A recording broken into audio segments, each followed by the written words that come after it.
Yo, they added the perfect turn signal block.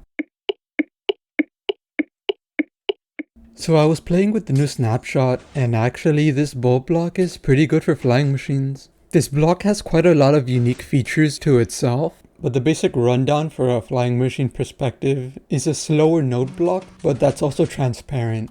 It also has a feature where it can store bits, but as they can only be read through comparators, this feature really doesn't benefit me. You could do some janky stuff like checking for ice melting depending on the light level, but that isn't instant and it's quite janky.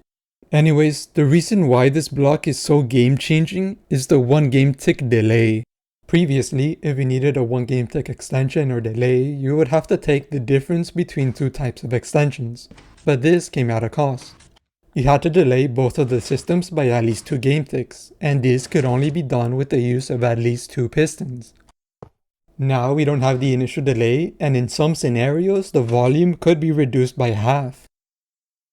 There is also a very huge application where I see this block being very useful. So look at the setup here. This is a common problem we usually encounter. There are a few pistons close together, but what they are pushing is push order dependent. The reason is this slime block. If we were to try to push right now, as this slime is still attached to the sides, this piston would try to push more than 12 blocks. To get around this issue, we could power all these pistons with the right subtick delay so the middle one is last to extend. Or at max, we can delay the middle extension by 2 game ticks, because else these extensions would have already finished moving and the slime would now attach to this new block. The best way we solved this before was to add another piston here because it schedules another update only after the pistons have already pushed.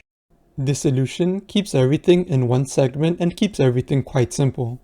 However, update order could still not be in your favor, especially if the sides are also using this type of 0 tick delay. So the other option before was to use 2 game ticks of delay. With the use of an observer, we could do something like this, but clearly now the setup has too much complexity. Now here's where the bulb comes in. It unlocks that 1 game tick option, which is huge because it's also a 1 block solution. Having it in the same setup like this, the observers will all fire at the same time. The middle piston will fail, but 1 game tick later, the new update will be sent and everything would move quite quickly.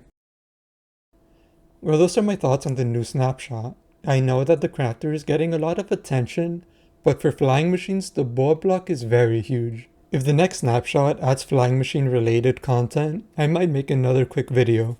I suspect the great block will be doing something interesting. And I also want to mention that the channel got 10,000 subscribers. Thank you very much. Also, thank you Mumpo for the shout out. Your tank was good, but this one's better.